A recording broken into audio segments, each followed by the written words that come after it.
Le Petit Prince.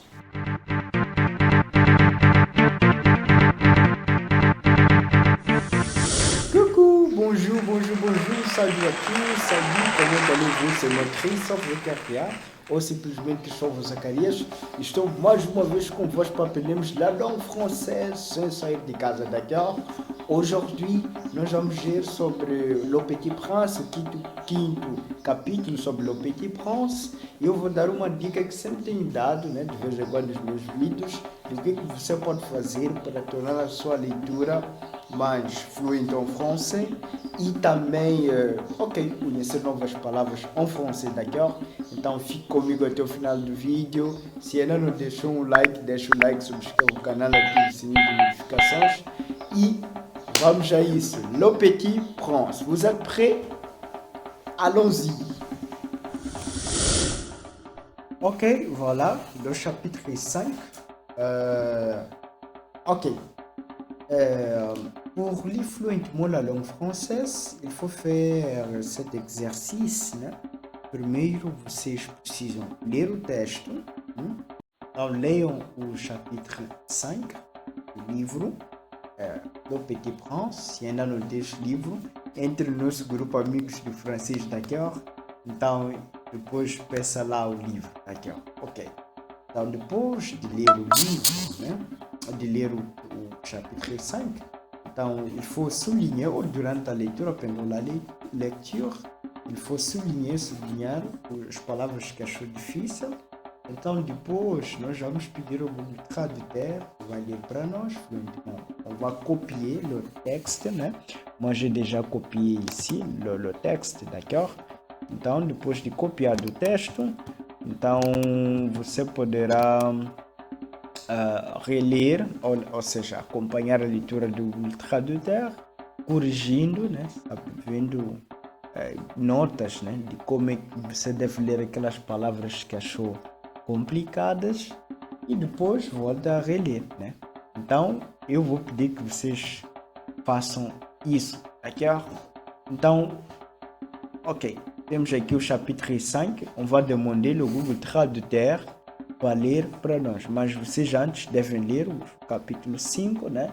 E depois acompanhem a leitura do Google Tradutor e depois voltem a reler. Então é mais ou menos como funciona esse exercício de leitura. Vamos ver o chapitre 5. On va demander à Madame Google pour lire pour nous. Chapitre 5. Chaque jour j'apprenais quelque chose sur la planète, sur le départ, sur le voyage. Ça venait tout doucement, au hasard des réflexions. C'est ainsi que, le troisième jour, je connus le drame des baobabs. Cette fois-ci encore ce fut grâce aux moutons, car brusquement le petit prince m'interrogea, comme pris d'un doute grave. C'est bien vrai, n'est-ce pas? Que les moutons mangent les arbustes? Oui, c'est vrai. Oui, c'est vrai. Ah, je suis content. Je ne compris pas pourquoi il était si important que les moutons mangeassent les arbustes. Mais le petit prince ajouta, par conséquent ils mangent aussi les baobabs?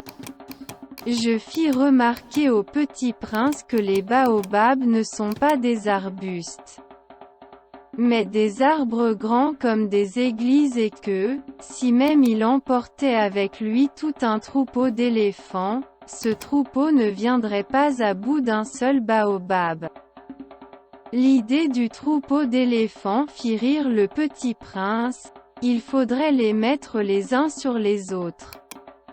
Mais il remarqua avec sagesse, les baobabs, avant de grandir, ça commence par être petit. C'est exact. Mais pourquoi veux-tu que tes moutons mangent les petits baobabs? Il me répondit, ben, voyons, comme s'il s'agissait là d'une évidence. Et il me fallut un grand effort d'intelligence pour comprendre à moi seul ce problème. Et en effet, sur la planète du Petit Prince, il y avait comme sur toutes les planètes, de bonnes herbes et de mauvaises herbes. Par conséquent, de bonnes graines de bonnes herbes et de mauvaises graines de mauvaises herbes. Mais les graines sont invisibles. Elles dorment dans le secret de la terre jusqu'à ce qu'il prenne fantaisie à l'une d'elles de se réveiller. Alors elles s'étirent et poussent d'abord timidement vers le soleil une ravissante petite brindille inoffensive. S'il s'agit d'une brindille de radis ou de rosier, on peut la laisser pousser comme elle veut. Mais s'il s'agit d'une mauvaise plante, il faut arracher la plante aussitôt, dès qu'on a su la reconnaître. Or il y avait des graines terribles sur la planète du Petit Prince. C'étaient les graines de baobab. Le sol de la planète en était infesté. Or un baobab, si l'on s'y prend trop tard, on ne peut jamais plus s'en débarrasser. Il encombre toute la planète. Il la perfore de ses racines. Et si la planète est trop petite, et si les baobabs sont trop nombreux, ils la font éclater. C'est une question de discipline, me disait plus tard le Petit Prince. Quand on a terminé sa toilette du matin, il faut faire soigneusement la toilette de la planète.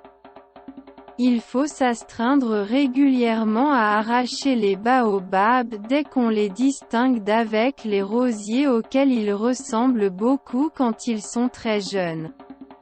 C'est un travail très ennuyeux, mais très facile. Et un jour il me conseilla de m'appliquer à réussir un beau dessin, pour bien faire entrer ça dans la tête des enfants de chez moi. S'ils voyagent un jour, me disait-il, ça pourra leur servir. Il est quelquefois sans inconvénient de remettre à plus tard son travail. Mais, s'il s'agit des baobabs, c'est toujours une catastrophe.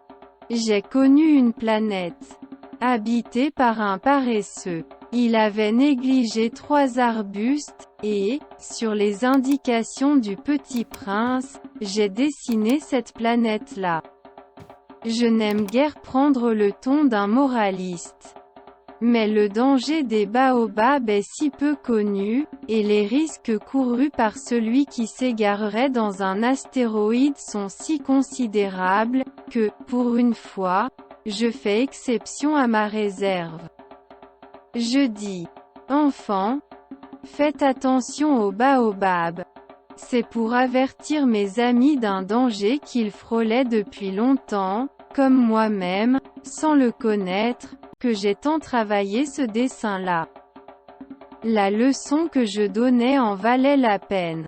Vous vous demanderez peut-être, pourquoi n'y a-t-il pas, dans ce livre, d'autres dessins aussi grandioses que le dessin des baobabs?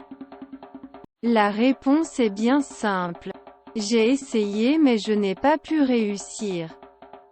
Quand j'ai dessiné les baobabs, j'ai été animé par le sentiment de l'urgence. Atenção, você já faz parte do nosso grupo Amigos de Francês? Se ainda não faz, eu vou deixar o link na descrição e entre no nosso grupo Amigos de Francês, porque lá tem 3 vantagens. Primeiro, você vai ter conteúdo exclusivo. Imagina ter conteúdo exclusivo. Segundo, você vai poder interagir com várias pessoas que gostam da língua francesa. Outros já falam fluentemente, outros ainda estão aprendendo, d'accord? E a terceira vantagem, você poderá também compartilhar suas dúvidas e algum material, talvez em francês, que você queira partilhar conosco, d'accord? Voltando. Voilà. Merci Madame Guigui pour ta lecture. Voilà le baobab. Non? C'est le baobab, d'accord. Wow. C'est très simple, très facile, d'accord? Voilà, merci beaucoup pour votre attention, d'accord. Est-ce que vous avez un doute? Donc, si vous avez une question à poser, laissez vos questions, né? É isso, né? É assim que nós fazemos, né? Então, agora, depois de terem escutado a leitura do Google Tradutor, voltem a ler, né? e tentem continuar a aprimorar a vossa leitura em francês. Então, como viu nesse texto, falou muito do baobá, né? Bom, se não estou enganado, em Moçambique, baobá se um bondeiro, d'accord? Então, baobá. Então, em Madagascar tem muitos baobás lá, d'accord? Então, é basicamente isso, d'accord? Então, não esqueça de deixar um like, subscreva o canal e ative o sininho de notificações, d'accord? Voilà, merci beaucoup. On est ensemble. À la prochaine fois.